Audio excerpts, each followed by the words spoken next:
Body language is talked about being very important for players. That we say to players all the time that people look at your body language. Your body language says a lot about your effort and focus and, how much you care about what you're doing.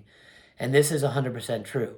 I tell players this all the time that if coaches are watching them play, their body language says a lot, about, their effort and their focus and what they, want to get out of that training session or a game or how they handle adversity or success for that matter.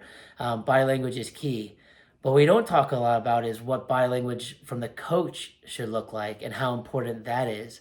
And frankly, again, as the leader of a team, and the mentor and teacher of those players, you set the tone for what body language should look like. So when I watch training sessions, I watch coaches train. A lot of times, I'm looking not just at the player's body language, but the coach's body language. Does the coach look engaged? Does the coach look energetic? Does the coach look like they care? Not just from what they're saying. I've seen coaches run sessions and the information they're providing is good and they're giving good instruction, great setup, but the body language is poor.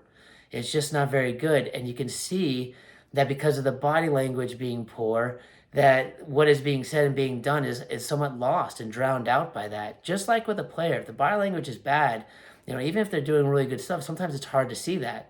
And I think it's so true for coaches as well.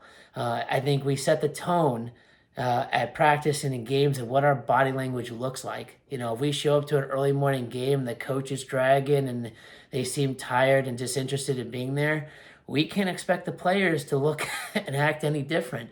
But if a coach shows up, they're jumping, buzzing around, they look excited, good body language, energy, it transmits to the rest of the team.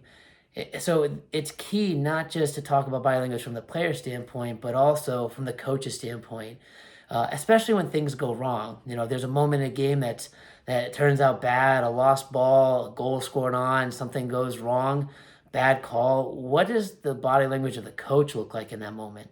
How are they handling that moment? And again, parents watch, players watch, and especially players, they learn from it. How should they respond in those situations? So, when we talk about body language, we also have to talk about it from the coach's standpoint because, again, I watch a lot of sessions where coaches are complaining about their players looking disinterested, not working hard, are being lazy. And then I watch the coach as they're running the session and their body language is saying the same exact thing. So even without them knowing it, they're somewhat setting the tone of how that session's going to go or how a game's going to go, while at the same time, kind of criticizing the players for behaving the same way in reality they are. So we have to pay very close attention as coaches to our body language, just like we tell our kids. Some days it's harder than others. We don't always feel great, just like kids always feel great, but that body language is key. We set the tone with how we approach it, and the players, I always say coaches can be a mirror. So often, the way we're behaving, the way we're acting, that's exactly how we're going to see our players behaving and acting as well.